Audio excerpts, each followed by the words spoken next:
Hello everyone, welcome to today's class. तो last time हम class 9 chapter 1 कर रहे थे। एक्सरसाइज 1.1 हमने कंप्लीट की थी।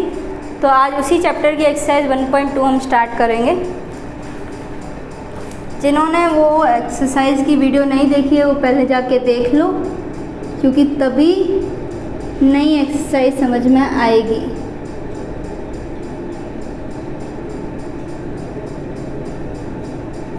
चैप्टर नंबर 1,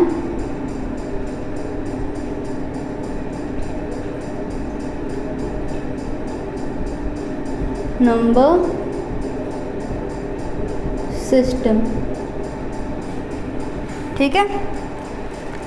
एक्सरसाइज 1.1 में जैसे हमने टॉपिक्स पढ़े थे पहले, वैसे ही इसके टॉपिक्स पढ़ लेते हैं। नंबर सिस्टम में मैंने आपको याद हो तो बताया था, इरेशनल नंबर्स क्या होते हैं।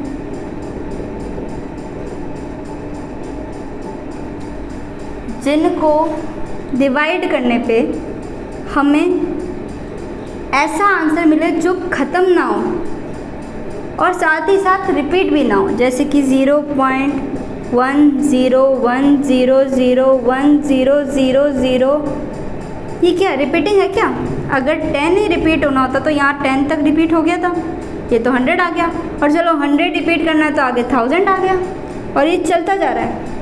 इस टाइप के नंबर्स क्या होते हैं? इरेशनल नंबर्स होते हैं। और एक चीज़ और बताई थी कि रियल नंबर्स क्या होते हैं? कलेक्शन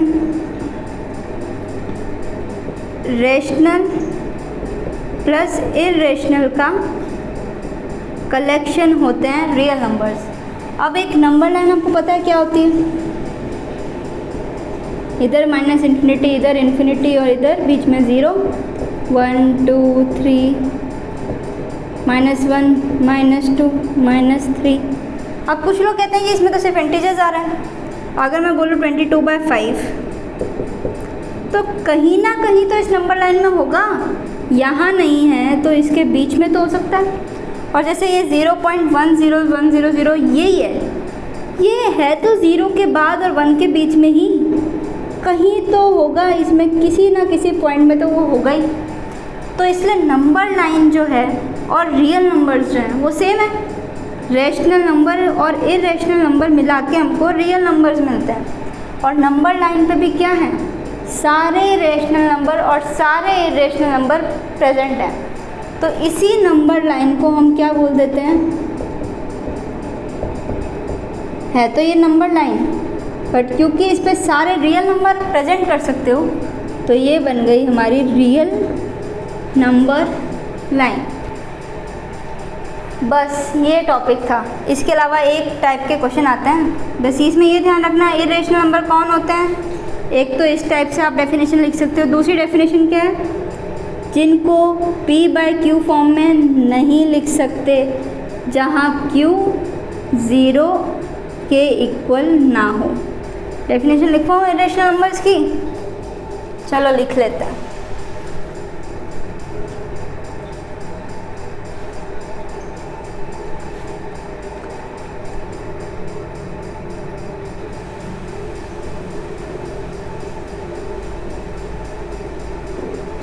क्या होते हैं irrational numbers? Which numbers that cannot be written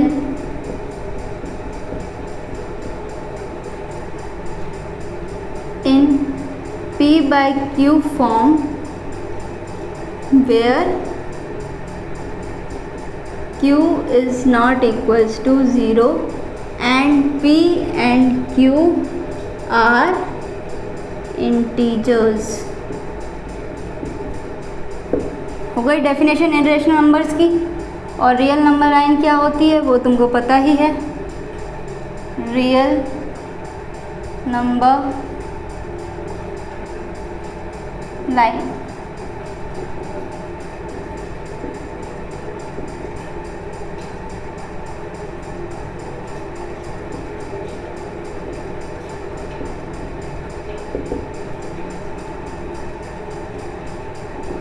ठीक है। ये हो गई हमारी रियल नंबर लाइन। नेक्स्ट इसके अंदर जो एक ही टॉपिक यूज़ है आएगा हमारे लोकेट करना इरेशनल को नंबर लाइन पे। तो इसको हम एग्जाम्पल के ज़रिए समझेंगे। एग्जाम्पल नंबर आ जाओ 3।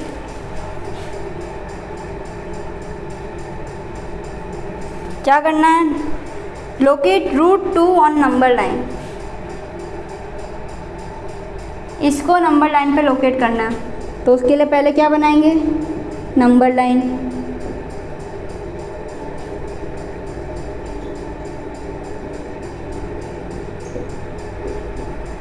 इतनी बड़ी अपने काम की नहीं है, अपने काम का ये सेक्शन आएगा। तो ये 0 पॉइंट है, ये 1 पॉइंट है। कैसे लोकेट करेंगे प्रोसेस से बता रही हूँ, समझ लो ध्यान से। 0 से 1 के बीच में जो डिस्टेंस है कितने सेंटीमीटर है? मतलब कोई भी यूनिट ले सकते हो, 1 मीटर 1 सेंटीमीटर है कितना यूनिट? एक ही यूनिट होगी 0 से 1 के बीच में। इतना 1 यूनिट ही आपको ऊपर परपेंडिकुलर लेनी है, यानी यहाँ से गए हम यहाँ, ये हो गई 1 यूनिट, ठीक है। और जो आपने परपेंडिकुलर ली है उसको दोनों को जोड़ना है और एक ट्रायंगल बनाना है। अब पाइथागोरस थ्योरम याद है? क्या होती है? हाइपोटेनस का square is equal to perpendicular का स्क्वायर प्लस बेस का स्क्वायर। हाइपोटेनस कौन सी, परपेंडिकुलर और बेस कौन सी होती है? जिनके बीच में 90 एंगल लग रहा है। तो ये हो गई हमारी परपेंडिकुलर एंड बेस। किसी को भी ले लो, ये परपेंडिकुलर ले लो, ये बेस ले लो, और ये हो जाएगी हाइपोटेनस। अब इसकी हाइपोटेनस की वैल्यू बताओ। हाइपोटेनस का स्क्वायर क्या होता है? परपेंडिकुलर का स्क्वायर, मतलब 1 + 1, और हाइपोटेनस क्या हो जाएगी? √1 + 1 यानी √2। यानी कि जो आपने ये लाइन जोड़ी है इसकी लेंथ क्या है? √2। आपको मार्क क्या करना है? √2। कंपास लेना है, 0 पे रखना है, इस √2 लेंथ का आपको खोलना है, यानी यहाँ तक खोलना है, और एक ऐसे कट मारना है। जहाँ पर ये कंपास आपका कट मारेगा ये पॉइंट क्या हो जाएगा? √2। ये हो गया लोकेशन, ठीक है। समझ में आया?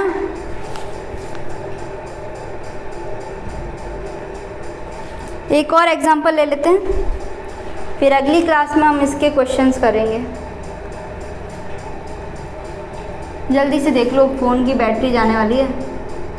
एग्जाम्पल नंबर 4 क्या कह रहा है? √3 को नंबर लाइन पे ड्रॉ करना है। कंसेप्ट तरीका सेम है, बस क्वेश्चन चेंज है।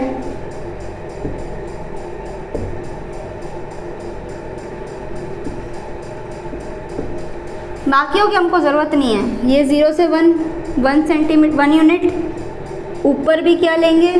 1 यूनिट, दोनों को जोड़ेंगे।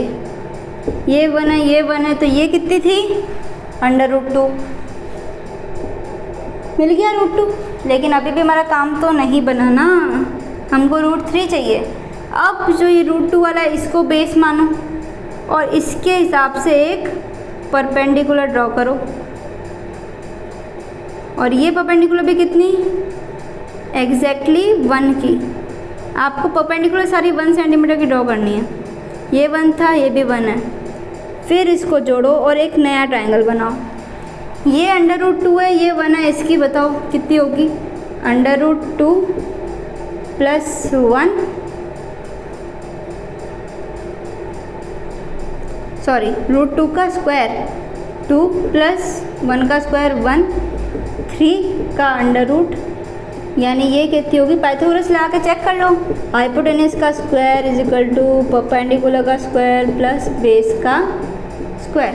हाइपोटेनस कितनी है हमको निकालनी है? परपेंडिकुलर 1 है, बेस √2 का स्क्वायर 2 मिलेगा, ये 3। हाइपोटेनस क्या हो जाएगी? √3 ये निकल गया। बस आपको ये बनते ही 0 पे रखा कंपास, √3 पे रखा कंपास, कट मारा इस लाइन पे, नंबर लाइन पे, जहाँ कट लगा ये पॉइंट आपका हो जाएगा √3। That's it for today. मिलते हैं नेक्स्ट क्लास।